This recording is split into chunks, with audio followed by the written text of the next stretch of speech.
ಎಲ್ಲರೂ ಬಂದಿರೋದಕ್ಕೆ thank you so much. ಮೊದಲನೇದಾಗಿ ನನ್ನ ಹೆಸರು Jeevitha Vasishtha.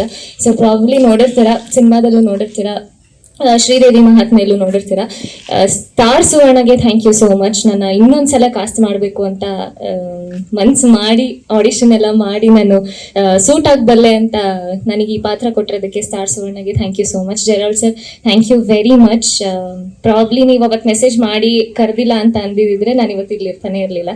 So thank you ನಂಗೊಂದು ಆಪರ್ಚುನಿಟಿ ಕೊಟ್ಟಿರೋದಕ್ಕೆ. ಮನು ಸರ್ ಎಲ್ರಿಗೂ ಥ್ಯಾಂಕ್ ಯು ಹೇಳಲೇಬೇಕು. ಅಫ್ಕೋರ್ಸ್ ಎಲ್ಲರೂ ತುಂಬ ಹೇಳಿದ್ದಾರೆ, ಜಾಸ್ತಿ ಡ್ರ್ಯಾಗ್ ಮಾಡೋದಕ್ಕೆ ಹೋಗಲ್ಲ. But Manu sir thank you so much. ತುಂಬ ಪೇಷನ್ಸ್ ಇದೆ ಆ್ಯಂಡ್ ನನಗೆ ಆ್ಯಕ್ಟಿಂಗ್ ಮಾಡೋದಕ್ಕೆ ಸ್ಪೇಸ್ ಕೊಡ್ತಾ ಇದ್ದೀರಾ. ನಾನು ಎಲ್ಲಾದರೂ ಹೀಗೆ ಮಾಡ್ತೀನಿ ಹಾಗೆ ಮಾಡ್ತೀನಿ ಅಂತ ಅಂದಾಗ ಅದನ್ನ ಅಕ್ಸೆಪ್ಟ್ ಮಾಡಿ ನನಗೆ ಸ್ಪೇಸ್ ಕೊಡ್ತಾ ಇದ್ದೀರಾ. ಒಬ್ಬ ಡೈರೆಕ್ಟರ್ಗೆ ಅಕ್ಸೆಪ್ಟೆನ್ಸ್ ಇಸ್ ವೆರಿ ಇಂಪಾರ್ಟೆಂಟ್, ಅದು ಇವರಲ್ಲಿದೆ. So thank you so much Manu sir. Chetan sir ಒಂದು ಕಂಫರ್ಟ್ ಝೋನ್ ತುಂಬ ಚೆನ್ನಾಗಿ ಕೊಟ್ಟಿದ್ದೀರಾ, ಅದಕ್ಕೆ ಥ್ಯಾಂಕ್ ಯು ವೆರಿ ಮಚ್. ವೀಣಮ್ಮನ ಜೊತೆ ಅಂತೂ ನನಗೆ ಅತ್ತೆ ಅಂತಾನೆ ಅನ್ಸಲ್ಲ, ಎಲ್ಲೋ ಮಗಳು ಥರ ಫೀಲ್ ಆಗುತ್ತೆ. ಅಷ್ಟು ಮುದ್ದಾಗಿ ಟ್ರೀಟ್ ಮಾಡ್ತಾರೆ, ಅಷ್ಟು ಚೆನ್ನಾಗಿ ಮಾತಾಡಿಸಿ, ಅಷ್ಟೇ ವೀಣಮ್ಮ ಅಂತ ಅಷ್ಟೇ ಅಲ್ಲ, ಸುಂದರ್ ಸರ್ ಆಗಿರ್ಬೋದು ಅಥವಾ ವಿದ್ಯಮ್ಮನನ್ನ ಮುದ್ದು ಮಾಡೋದಂತೂ ಅದು ಎಷ್ಟು ಚೆನ್ನಾಗಿ ಮುದ್ದು ಮಾಡ್ತಾರೆ. ನನ್ನ ಎತ್ಕೊಂಡೆಲ್ಲ ಮುದ್ದು ಮಾಡ್ಬಿಡ್ತಾರೆ, ಅಷ್ಟು ಚೆನ್ನಾಗಿ ಮುದ್ದು ಮಾಡ್ತಾರೆ. ಇಡೀ ತಂಡಕ್ಕೆ thank you so much. Jeeva sir thank you so very much. ನೀವು ನನಗೆ ಪ್ರಾಮಿಸ್ ಮಾಡಿದ್ರಿ ನಿಮ್ಮನ್ನ ತುಂಬಾ ಚೆನ್ನಾಗಿ ತೋರಿಸ್ತೀನಿ ಅಂತ. ಡೆಫಿನೆಟ್ಲಿ ಅದಕ್ಕಿಂತ ಚೆನ್ನಾಗೇ ತೋರಿಸ್ತಾ ಇದ್ದೀರಾ, ಅಷ್ಟು ಚೆನ್ನಾಗಿ ನೀವು ಸಿನಿಮಾಟೋಗ್ರಫಿ ಮಾಡ್ತಿದ್ದೀರಾ. Thank you very much.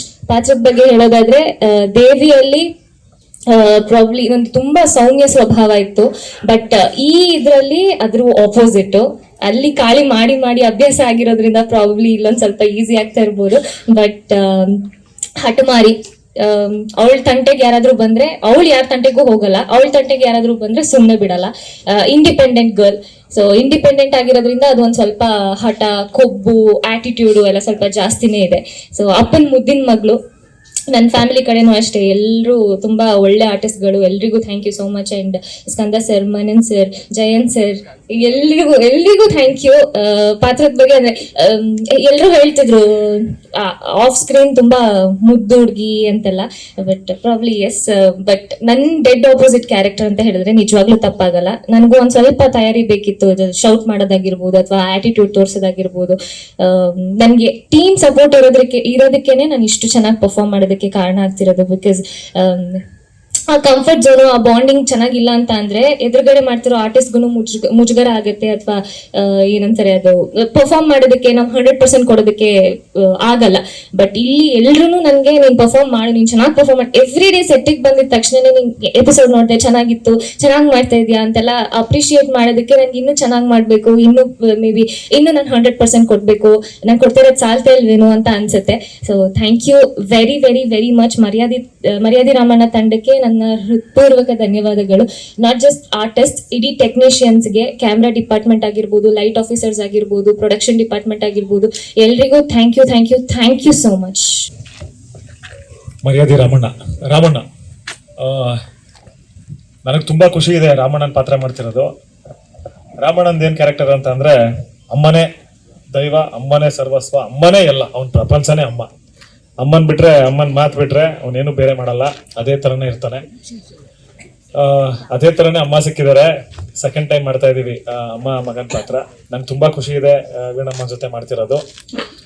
ಇದರಲ್ಲಿ ಜಯಮ್ಮ ನನ್ನ ಬ್ರಹ್ಮಚಾರಿಯಾಗೇ ಇರಬೇಕು ಅಂತ ಚಿಕ್ಕ ವಯಸ್ಸಲ್ಲೇ ಆಣೆ ತಗೊಂಡ್ಬಿಟ್ಟಿರ್ತಾರೆ. ಸೊ ಇವನು ಯಾವಾಗ ಅಮ್ಮಂಗೆ ಆಣೆ ಕೊಡ್ತಾನೋ ನಾನು ಬ್ರಹ್ಮಚಾರಿಯಾಗೇ ಇರ್ತೀನಿ ಅಂತ. ಈಗ ಮದ್ವೆ ಆಗೋಗಿದೆ, ಏನಕ್ಕಾಯ್ತು ಏನು ಅಂತೆಲ್ಲ ಸೀರಿಯಲ್ ನೋಡಿರೋದು ಗೊತ್ತಾಗುತ್ತೆ. ಹಾಗೆ ಅಪ್ಪನ ಪಾತ್ರ ಬಂದು ನಮ್ಮ ಸುಂದರ್ ಸರ್ ಮಾಡ್ತಾ ಇದ್ದಾರೆ. ಮಾತಾಡೋದೇ ಯಾಕೆ ಮಾತೇ ಬರ್ತಿಲ್ಲಪ್ಪ ಇವತ್ತು ಸರಿಯಾಗಿ. ಓಕೆ, ಅಪ್ಪ ಇದ್ರಲ್ಲಿ ನಾಟಕದ ಟೀಚರು. ಅಜ್ಜಿಗೇನು ಅಂತಂದ್ರೆ ಮೊಮ್ಮಗನ್ ಮದ್ವೆ ಮಾಡ್ಲೇಬೇಕು ಅಂತ, ಅಮ್ಮ ಮದ್ವೆ ಆಗ್ಬಾರ್ದು ಅಂತ. ಅದಕ್ಕೆ ಏನ್ ಕಾರಣ ಅಂತ ನಾನು ಇಲ್ಲಿವರೆಗೂ ಅಮ್ಮನ್ ಕೇಳಿಲ್ಲ, ಕೇಳೋದು ಇಲ್ಲ ಕೊನೆವರೆಗೂ ಅಂತ ನಾನು ಪ್ರಾಮಿಸ್ ಮಾಡ್ಬಿಟ್ಟಿದ್ದೀನಿ. ಅಜ್ಜಿಗೇನು ಅಂದ್ರೆ ನನ್ನ ಮೊಮ್ಮಗನ್ಗೆ ಮದ್ವೆ ಆಗ್ಬೇಕು. ಆಯ್ತು, ಮದ್ವೆ ಮಾಡ್ಬಿಟ್ರು. ಈಗ ಮದ್ವೆ ಮಾಡಿದ್ರು, ಇವಳ ಜೊತೆ ಬರೀ ಜಗಳನೇ ಆಗ್ತಿರುತ್ತೆ ಮದ್ವೆ ಮುಂಚೆ. ಈಗ ಮನೆಗೂ ಕರ್ಕೊಂಡ್ ಬಂದ್ಬಿಟ್ಟಿದೀವಿ.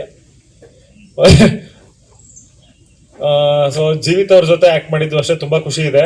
Very good performer, very good human being. So ಮತ್ತೆ ನಮ್ಮ ಡೈರೆಕ್ಟರ್ ಸರ್ ಬಗ್ಗೆ ಹೇಳ್ಬೇಕು ಅಂದ್ರೆ, ಎಲ್ಲರೂ ಹೇಳ್ದಂಗೆ ತುಂಬಾ ಪೇಷನ್ಸ್ ಇದೆ. ನಾನೇ ಅವತ್ತು ಪೇಷನ್ಸ್ ಚೆಕ್ ಮಾಡಿಲ್ಲ. ಒಂಚೂರು ಲೇಟಾಗಿ ಬರ್ತೀನಿ, ಬೆಳಗ್ಗೆ ವರ್ಕೌಟ್ ಇರುತ್ತೆ ಹೇಳಿದ್ದೀನಿ ಸರ್, ಒಂದು 15-20 ನಿಮಿಷ ಮಾತ್ರ ವೇರಿಯೇಷನ್ ಆಗುತ್ತೆ, ಅದಕ್ಕಿಂತ ಏನು ವೇರಿಯೇಷನ್ ಆಗಲ್ಲ. ಇಲ್ಲ ಆಯ್ತು, ಇಲ್ಲಾಂದ್ರೆ ರಾಮಣ್ಣ ಸೋಮಣ್ಣ ಆಗ್ಬಿಡ್ತಾನೆ, ಆಮೇಲೆ ಬೇರೆ ತರ ಕಾಣಿಸ್ತಾನೆ, ಚೆನ್ನಾಗಿರಲ್ಲ, ದಯವಿಟ್ಟು ನನಗೆ ವರ್ಕೌಟ್ ಮಾಡಕ್ಕೆ ಟೈಮ್ ಕೊಡಿ ಅಂತ ಕೇಳ್ಕೊಂಡಿದ್ದೀನಿ. ಸೊ ಪರ್ಮಿಷನ್ ಗ್ರಾಂಟೆಡ್, ಪರ್ಮಿಷನ್ ಕೊಟ್ಟಿದ್ದಾರೆ. ಹಾಗೆ ಈ ಸೀರಿಯಲ್ ಒಪ್ಕೊಳ್ಳೋದ್ ಕಾರಣ ಏನು ಅಂದ್ರೆ, ಏನಾರ ಒಬ್ಬ ಆರ್ಟಿಸ್ಟ್ ವಿಭಿನ್ನತೆ ಇರಬೇಕು ಆಕ್ಟ್ ಮಾಡಕ್ಕೆ, ಅವ್ನು ಖುಷಿ ಆಗ್ಬೇಕು, ಏನೋ ಒಂದು ಹೊಸದ್ ಕಲಿಯಕ್ ಇರ್ಬೇಕು. ನಾರ್ಮಲ್ ಆಗಿ ಬಂದ, ಆಫೀಸ್ಗೆ ಹೋದ, ಸೂಟ್ ಹಾಕೊಂಡ್ ಬಂದ, ಇವನ್ ಆಫೀಸರು ಕೆಲಸದವ್ರನ್ನ ಲವ್ ಮಾಡ್ದ, ಅದೇ ತರನೇ ಬರ್ತಿತ್ತು. ಯಾವ್ದನ್ನು ನಾನು ಮಾಡೋದೇ ಇಲ್ಲ ಅಂತ ಅನ್ಕೊಂಡಿದ್ದೆ, ಮಾಡೋದೇ ಬೇಡ ಬಿಡು, ಎಲ್ಲ ಒಂದೇ ತರ ಬರ್ತಿದೆ ಅಂತ. ಆದ್ರೆ ಈ ಕಥೆನ ನಾನು ಕೇಳಿದಾಗ ಎಷ್ಟು ಚೆನ್ನಾಗಿ ಅನಿಸ್ತು ಅಂದ್ರೆ, ಒಂದು ಆಕ್ಚುಲಿ ಈ ಕಥೆನ ಇವಾಗ ಎಲ್ಲರೂ ಕೃಷ್ಣ ಕೃಷ್ಣ ಅಂತ ಹೇಳ್ತಿದಾರಲ್ಲ, ಈ ಸೀರಿಯಲ್ ಒಪ್ಕೊಳಕ್ ಕಾರಣನೇ ಕೃಷ್ಣ. ನಾನೊಂದು ತಮಿಳ್ ಸಿನಿಮಾ ಆಕ್ಟ್ ಮಾಡ್ತಾ ಇದ್ದೆ, ಅವಾಗ ಕೃಷ್ಣ ಅವ್ರು ಅದಕ್ಕೆ ಅಸೋಸಿಯೇಟ್ ಆಗಿ ವರ್ಕ್ ಮಾಡ್ತಾ ಇದ್ರು. ಸರ್ ಒಂದು ಸೀರಿಯಲ್ ಇದೆ, ಮಾಡ್ತೀರಾ? ಮಾಡ್ತೀನಿ, ಬಟ್ ಸದ್ಯಕ್ಕೆ ಬೇಡ ಕೃಷ್ಣ, ಮುಂದಕ್ಕೆ ಯಾವಾಗಾರ ಮಾಡೋಣ ಅಂತ. ಇಲ್ಲ ಸರ್ ತುಂಬಾ ಚೆನ್ನಾಗಿದೆ ಸರ್, ಒಂದ್ಸತಿ ಟೀಮನ್ನು ಮೀಟ್ ಮಾಡಿ ಕತೆ ಕೇಳಿ. ಏನು? ಇಲ್ಲ ಕೃಷ್ಣ ಬೇಡ. ಆಮೇಲೆ ಕೃಷ್ಣ ಇದ್ದವರು, ಇಲ್ಲ ಸರ್ ಅದ್ರಲ್ಲಿ ಪೈಲ್ವಾನ್ ಇರ್ತಾರೆ, ಪೈಲ್ವಾನ್ ಇರ್ತೀರಾ ಸರ್ ನೀವು, ತುಂಬಾ ಸೂಟ್ ಆಗುತ್ತೆ. ಪೈಲ್ವಾನ? ಓಕೆ, ಯಾಕಂದ್ರೆ ನಾವು ಚಿಕ್ಕ ವಯಸ್ಸಿಂದನೂ ಫಿಟ್ನೆಸ್ ಅಲ್ಲೇ ಇದ್ದಿದ್ದು, ಅಂದ್ರೆ ವರ್ಕೌಟ್ ಮಾಡೋದು ಆ ತರ ಈ ತರ. ನಮ್ಮ ಊರುಗಳ ಕಡೆ ಹೋದ್ರೆ ಏನಾದ್ರು ನಮ್ ದೊಡ್ಡಪ್ಪ ಅವ್ರು ಇವರೆಲ್ಲ ಏನ ಜಿಮ್ ಗಿಮ್ ಮಾಡ್ಕೊಂಡಲ್ಲೋ, ನಾವೆಲ್ಲ ಗರಡಿ ಪೈಲ್ವಾನ್ರು, ನಾವ್ ಹಂಗೆ ಹಂಗೆ, ನೀನೇನು ಅನ್ನೋ ತರ. ಪೈಲ್ವಾನ್ಗಿರಿ ಅಂತ ಯಾವಾಗ ಬಂತು, ಇಷ್ಟು ದಿನ ನನಗೂ ಅನ್ನಿಸ್ತಿತ್ತು ನಾನು ಪೈಲ್ವಾನ್ ಆಗ್ಬೇಕು, ನಾನು ಗರಡಿ ಮನೆಗೆ ಹೋಗ್ಬೇಕು, ನಾನು ಕಲಿಬೇಕು ಅಂತ. ಅವ್ರು ಹೇಳಿದ ತಕ್ಷಣ ಬಂದೆ. ಕಂಪ್ಲೀಟ್ ಟೀಮ್ ಇದ್ರು, ಜರಲ್ ಸರ್ ಇದ್ರು, ಮನು ಸರ್ ಇದ್ರು, ಹಾಗೆ ಅವರ ಪ್ರೊಡಕ್ಷನ್ ಟೀಮ್ ಯಾರ್ಯಾರು ಇದ್ರು, ಅವರು ಡೈರೆಕ್ಷನ್ ಡಿಪಾರ್ಟ್ಮೆಂಟ್ ಅಲ್ಲಿ ಇವರು ಎಲ್ಲರೂ ಇದ್ರು. ಸೊ ಎಲ್ಲರೂ ನನ್ನ ಕತೆ ನರೇಟ್ ಮಾಡಿದ ತಕ್ಷಣ ಓಕೆ ಸರ್ ನಾನು ಮಾಡೇ ಮಾಡ್ತೀನಿ. ಯಾಕಂದ್ರೆ ಈ ತರ ಒಂದು ವಿಭಿನ್ನತೆ ಇದ್ರೆ, ಕಲಿಯಕ್ಕೆ ಏನಾರ ಒಂದಿದ್ರೆ ನಮ್ಗೂ ತುಂಬಾ ಖುಷಿ ಆಗುತ್ತೆ ಆಕ್ಟ್ ಮಾಡಕ್ಕೆ. ಇವಾಗ ನಾವು ಎಲ್ಲರೂ ಹೊರಗಡೆ ಓಡಾಡ್ಬೇಕಾದ್ರೆ ಸಣ್ಣ ಸಣ್ಣ ಮಕ್ಕಳೆಲ್ಲ ಸಿಕ್ಬಿಟ್ಟು ರಾಮಣ್ಣ ಇಲ್ಲಿ ಒಂದ್ಸತಿ ಬೈಸಪ್ಸ್ ತರ್ಸು ಅಣ್ಣ, ಹಿಂಗನ್ನು ಅಂತಾರೆ. ಅದೆಲ್ಲ ಖುಷಿ. ಮಕ್ಕಳು ಯಾವಾಗ ಇಷ್ಟಪಡ್ತಾರೋ ನಮಗವಾಗ ಆ ಕ್ಯಾರೆಕ್ಟರ್ ಮಕ್ಕಳಿಗೆಲ್ಲ ರೀಚ್ ಆಗಿದೆ, ಮನೇಲೆಲ್ಲ ನೋಡ್ತಾ ಇದಾರೆ ಅಂತ ನಮಗ ತುಂಬಾ ಖುಷಿ ಆಗುತ್ತೆ. ಹಾಗೆ ನಮ್ಮ ಮನು ಸರ್ ಬಗ್ಗೆನೂ ಆಯ್ತು. ಮನು ಸರ್ ಅವರ ಟೀಮು, ಎಂಟೈರ್ ಟೀಮ್ ಅವ್ರದ್ದೇನಿದೆ, ಕೃಷ್ಣ ಅವ್ರಿದ್ದಾರೆ, ಆಮೇಲೆ ಆದರ್ಶ್ ಇದ್ದಾನೆ. ಸೊ ಅವರೆಲ್ಲರಿಗೂ ಥ್ಯಾಂಕ್ ಯು. ಹಾಗೆ ನನ್ನ ಫ್ರೆಂಡ್ಸ್ ಕ್ಯಾರೆಕ್ಟರ್ ಮಾಡ್ತಾ ಇದ್ದಾರೆ, ಶ್ರೀ ಮಾಡ್ತಾ ಇದ್ದಾನೆ, ಯದು ಮಾಡ್ತಾ ಇದ್ದಾನೆ, ಹಾಗೆ ನಮ್ಮ ಭರತ್ ಮಾಡ್ತಾ ಇದ್ದಾನೆ.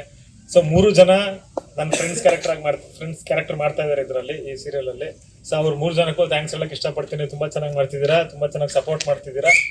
ಒಂದು ಯಾವುದೇ ಕ್ಯಾರೆಕ್ಟರ್ಗಳು ತೆರೆ ಮೇಲೆ ತುಂಬಾ ಚೆನ್ನಾಗಿ ಕಾಣಬೇಕು ಅಂದ್ರೆ ಅದಕ್ಕೆ ಛಾಯಾಗ್ರಾಹಕರದು ತುಂಬಾ ಡೆಡಿಕೇಶನ್, ಅವ್ರದ್ದು ಇದಿರುತ್ತೆ, ಎಫರ್ಟ್, ಕಾಂಟ್ರಿಬ್ಯೂಷನ್ ಎಲ್ಲ ಇರುತ್ತೆ. Thank you. ಜೀವನು ಬರ್ತಾ ಇರ್ತಾನೆ, ಜೀವ ಜೊತೆಗೆ ಅವ್ರ ತಮ್ಮನ್ ಕರ್ಕೊಂಡ್ ಬರ್ತಾನೆ, ಪ್ರವೀಣ ನನ್ನ ಜೊತೆ ಪ್ರೇಮಿಸಂ ಸಿನಿಮಾದಲ್ಲಿ ಆಕ್ಟ್ ಮಾಡಿದ್ದ. ಸಡನ್ ಆಗಿ ಆಕ್ಟ್ ಮಾಡಿದ್ದ ಅವ್ನು ಆಕ್ಟರ್. ಎಲ್ಲರಿಗೂ ಹೇಳ್ತಿದ್ದಾರೆ ನಾವೇ ಆಕ್ಟರ್ ಆಗ್ಬಿಡ್ಬೇಕಾಗಿತ್ತು ಅಂತ. ಆಕ್ಟರ್ ಆಗ್ಬಿಟ್ಟೆ ಅವ್ನಿಗೆ ಕ್ಯಾಮ್ರಾಮನ್ ಆಗಿರೋದು. ಸೊ ಅವನಿಗೂ ಥ್ಯಾಂಕ್ಸ್ ಹೇಳ್ತೀನಿ. ಹಾಗೆ ಅವ್ರ ಎಂಟೈರ್ ಟೀಮ್ ಅವಾಗವಾಗ ಲೋಕೇಶ್ ಬರ್ತಿರ್ತಾರೆ. ಸೊ ಜೀವ ಎಲ್ಲರನ್ನೂ ಕರ್ಕೊಂಡ್ ಬರ್ತಾನೆ, ನೋಡಿ ಹೆಂಗ್ ಮಾಡ್ತಾ ಇದೀವಿ, ಒಂದ್ಸತಿ ಬಂದ್ ನೋಡಿ ಅಂತ. ಎಲ್ಲ ಕ್ಯಾಮ್ರಾಮನ್ ಒಂದ್ಸತಿ ವಿಸಿಟ್ ಮಾಡಿಸ್ತಾರೆ ಸೆಟ್ಗೆ. ಸೊ ಜೀವನ ನನ್ನ ಹಳೆ ಫ್ರೆಂಡು, ಜಾತ್ರೆ ಅಂತ ಒಂದು ಸಿನಿಮಾ ಮಾಡಿದ್ದೆ, ಅವಾಗಿಂದನೂ ಫ್ರೆಂಡು ನಾನು ಜೀವ. ಸೊ ಜೀವ ಥ್ಯಾಂಕ್ ಯು ಸೋ ಮಚ್. ತುಂಬಾ ಚೆನ್ನಾಗಿ ನಮ್ಮನ್ನ ತೋರಿಸ್ತಾ ಇದೆಯಾ ಸ್ಕ್ರೀನ್ ಮೇಲೆ. ಯಾಕಂದ್ರೆ ನಾವು ಒಂದು ಸಿನಿಮಾ ಮಾಡಿದಾಗ ಏನೋ ಒಂದು ಕಲ್ತಿರ್ತೀವಿ, ಅದ್ ಏನ್ ಕಲ್ತಿದೀವಿ ಅಂತ ನೋಡಕ್ಕೆ ಫಸ್ಟ್ ಆಫ್ ಆಲ್ ಜನನೇ ಬರ್ತಾ ಇಲ್ಲ ಥಿಯೇಟರ್ಗೆ. ಇದ್ರಲ್ಲಿ ಏನ್ ಕಲ್ತಿದೀವಿ ಅಂತ ನೋಡಕ್ ದಿನ ಟಿವಿಯಲ್ಲಿ ನೋಡ್ತಾರೆ ಎಲ್ಲರೂ. ಸೊ ಇದಕ್ಕೆ ಎಷ್ಟು ಡೆಡಿಕೇಟ್ ಮಾಡ್ಬೇಕು. ನಾನು ಸಿನಿಮಾದಲ್ಲೂ ಇಷ್ಟು ನಾನು ಡೆಡಿಕೇಶನ್ ಮಾಡಿರ್ಲಿಲ್ಲ. ಯಾವುದೇ ಇಷ್ಟು ಸಿನಿಮಾ, ನಂದು ಒಂದು 15-20 ಸಿನಿಮಾ ಆಯ್ತು, ಇಷ್ಟು ಡೆಡಿಕೇಶನ್ ನಾನು ಇದಕ್ಕೇನು ನಾನು ಕೊಡ್ತಾ ಇದ್ದೀನಿ ರಾಮಣ್ಣ ಕ್ಯಾರೆಕ್ಟರ್ಗೆ, ಸಿನಿಮಾಗಳಿಗೂ ನಾನು ಮಾಡಿರ್ಲಿಲ್ಲ. ಯಾಕಂದ್ರೆ ಒಂದ್ಸತಿ ನಮ್ಮ ರಸ್ಲಿಂಗ್ ಅಂತ ಅಂದ್ರೆ, ಕುಸ್ತಿ ಅಂತ ಅಂದ್ರೆ ನಮ್ಮ ನಾಡಿಂದದು, ನಮ್ಮ ಮಣ್ಣಿಂದು. ಇದನ್ನ ತುಂಬಾ ಮರ್ತು ಬಿಟ್ಟಿದ್ದಾರೆ ಜನ. ಬೆಂಗಳೂರಲ್ಲಿ ಇರೋರ್ಗಂತೂ ಗರಡಿ ಅನ್ನೋದು ಗೊತ್ತೇ ಇಲ್ಲ. ಹಳಬರ್ಗ್ ಗೊತ್ತಿರುತ್ತೆ, ಹೊಸಬ್ರಿಗಂತೂ ಗೊತ್ತೇ ಇಲ್ಲ. ಜಿಮ್ ಮಾತ್ರ ಗೊತ್ತು. ಗರಡಿ ಮನೆಗೆ ಹೋದಾಗಲೇ ಗೊತ್ತಾಗೋದು ಅದ್ರದ್ದು ಏನು ಶಕ್ತಿ, ಅದ್ರದ್ದು ಏನು, ಯಾವ ತರ ಗುರು ಪರಂಪರೆ ಇನ್ನೂ ಬದುಕಿದೆ, ಎಷ್ಟು ಹಾನೆಸ್ಟ್ ಆಗಿ ಅದನ್ನ ಕಸರತ್ ಮಾಡ್ತಾರೆ ಅನ್ನೋದು. ಸೊ ಅದಕ್ಕೋಸ್ಕರ ನಾನು ನಿಜವಾಗ್ಲೂ ಹೋಗಿ ಪ್ರಾಕ್ಟೀಸ್ ಮಾಡಿ, ಈ ಸುಮ್ಮನೆ ಆಕ್ಟ್ ಮಾಡೋದ್ಕಿಂತನೂ ನಾನು ಹೇಳಿದೆ ಮನು ಸರ್ಗಾಗ್ಲಿ, ಜರಲ್ ಸರ್ಗೆ, ಸರ್ ನಾನು ಆಕ್ಟ್ ಮಾಡಿ ಪೈಲ್ವಾನ್ ತರ ಆಕ್ಟ್ ಮಾಡೋದ್ಕಿಂತ ಪೈಲ್ವಾನನ್ನೇ ಕೊಡ್ತೀನಿ ಸರ್, ನೀವು ಹೆಂಗಾರ ಶೂಟ್ ಮಾಡ್ಕೊಳ್ಳಿ ಸರ್ ಅಂತ. ನನ್ಗೊಂದು 2 ತಿಂಗಳು ಟೈಮ್ ಇತ್ತು. ಇವಾಗಲೇ ಸ್ಟಾರ್ಟ್ ಆಗಿ ಒಂದು 7 ತಿಂಗಳಾಗಿದೆ. 7 ಮಂತ್ಸ್ ಇಂದನೂ ಕಂಟಿನ್ಯೂಸ್ ಆಗಿ ನಾನು ಯಾವಾಗ ಫ್ರೀ ಇದ್ರು ಮೈಸೂರಲ್ಲಿ ನಾನು ಗರಡಿ ಪ್ರಾಕ್ಟೀಸ್ ಮಾಡ್ತೀನಿ. ಅಲ್ಲಿ ಮಧು ಅಣ್ಣ ಅಂತ ನನಗೆ ಪ್ರಾಕ್ಟೀಸ್ ಮಾಡಿಸ್ತಾ ಇದ್ದಾರೆ. ಸೊ ಎಲ್ಲರಿಗೂ ಕಲಾವಿದರುಗಳು ಕಾಣಿಸ್ಬೇಕು ಅಂದ್ರೆ ಟೆಕ್ನಿಷಿಯನ್ಸ್ಗಳು ಎಲ್ಲ ಟೆಕ್ನಿಷಿಯನ್ಸ್ಗೂ ನಾನು ಥ್ಯಾಂಕ್ಸ್ ಹೇಳಕ್ ಇಷ್ಟಪಡ್ತೀನಿ. ನಮ್ಮ ಪ್ರೊಡಕ್ಷನ್ ಅವರಾಗಿರ್ಬೋದು, ಡೈರೆಕ್ಷನ್ ಡಿಪಾರ್ಟ್ಮೆಂಟ್ ಆಗಿರ್ಬೋದು, ಪ್ರತಿಯೊಬ್ರು ಎಲ್ಲ ಲೈಟ್ ಬಾಯ್ಸ್ ಎಲ್ಲರಿಗೂ ಥ್ಯಾಂಕ್ಸ್ ಕಡ್ರು. Thank you so much. ಯಾಕಂದ್ರೆ ನೀವುಗಳಿಂದಾನೇ ನಾವಿವತ್ತು ಇಲ್ಲಿ ಚೆನ್ನಾಗಿ ಕಾಣಿಸ್ತಾ ಇರೋದು. ಮರ್ಯಾದಿ ರಾಮಣ್ಣ ಅಂತ ಇಲ್ಲಿ ನಮ್ಮ ಫೋಟೋಗಳು ಮಾತ್ರ ಇದೆ, ಆದ್ರೆ ಮರ್ಯಾದಿ ರಾಮಣ್ಣ ತೆರೆ ಹಿಂದೆ ತುಂಬಾ ಜನ ಇದ್ದಾರೆ, 100 ಜನ ಇರ್ತಾರೆ. ಸೊ ಎಲ್ಲರಿಗೂ ಥ್ಯಾಂಕ್ ಯು.